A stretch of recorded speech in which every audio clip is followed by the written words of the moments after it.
The American beauty industry is constantly changing, but it's clear one trend is here to stay: the popularity of Asian beauty trends. I think that for, many generations, there's been a fascination with Asian skincare because I think mostly honestly because of genetics.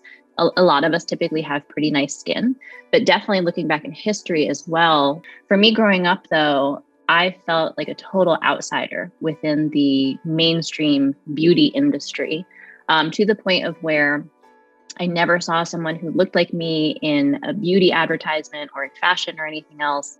Many people in the AAPI community grew up feeling underrepresented in this industry, but with trends like gua sha, rice water, jade rollers, and sheet masks blowing up on social media, Asian beauty is having a huge moment.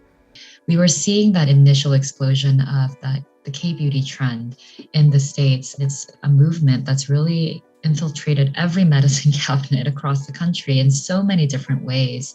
So your favorite brand that has a sheet mask, K-beauty inspired, your favorite brand that uses fermented ingredients and that you have in your makeup bag, once again, K-beauty inspired. So the inspiration has really evolved in such a way where it's everywhere. And I think that's really meaningful for us to see how it's just irrevocably changed the landscape of beauty and skincare. South Korea is among the top 10 global beauty markets, worth more than $13 billion as of 2017. Meanwhile, facial skincare is projected to be worth more than $7 billion in 2020. In Korea, they say that your skin reflects your mental state.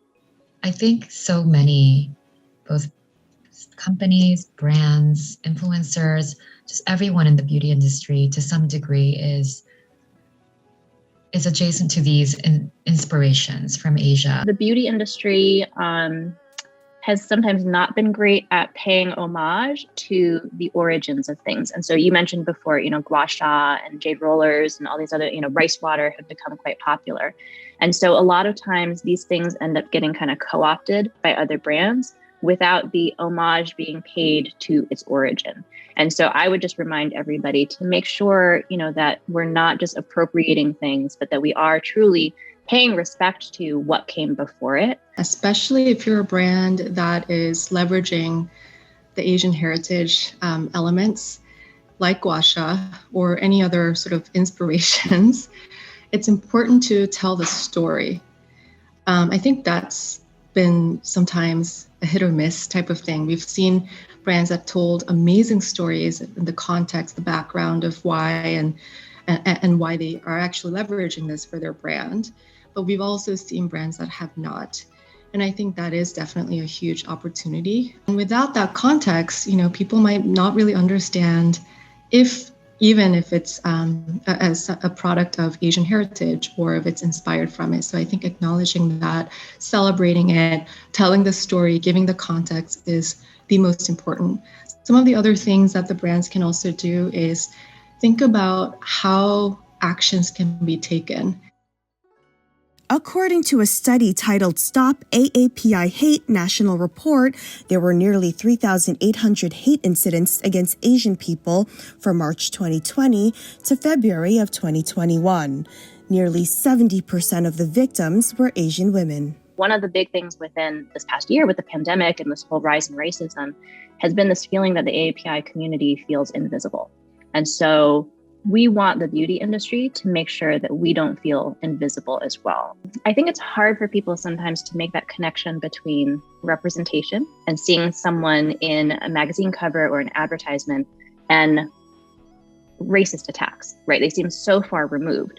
But actually, when you zoom out and look at representation on a larger level, what's happening is that when you are not represented as a group, as a marginalized group, it's very easy to be dehumanized. Given the clear impact that Asian beauty has made on the industry at large, I think it's really crucial that these brands are also, and the community is also being supported. And I think recently influencers and brands have been even more cognizant about really making sure to provide the right cultural context and transparency around origins, around education on what's being used and why.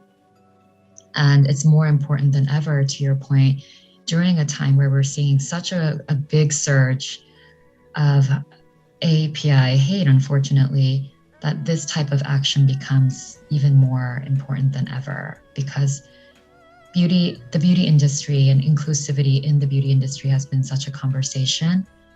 And it's amazing that these trends and these cultural traditions are being represented. I do think that the industry as a whole has made great strides, but I do think it's our opportunity and our responsibility, honestly, to kind of open people's eyes to different things.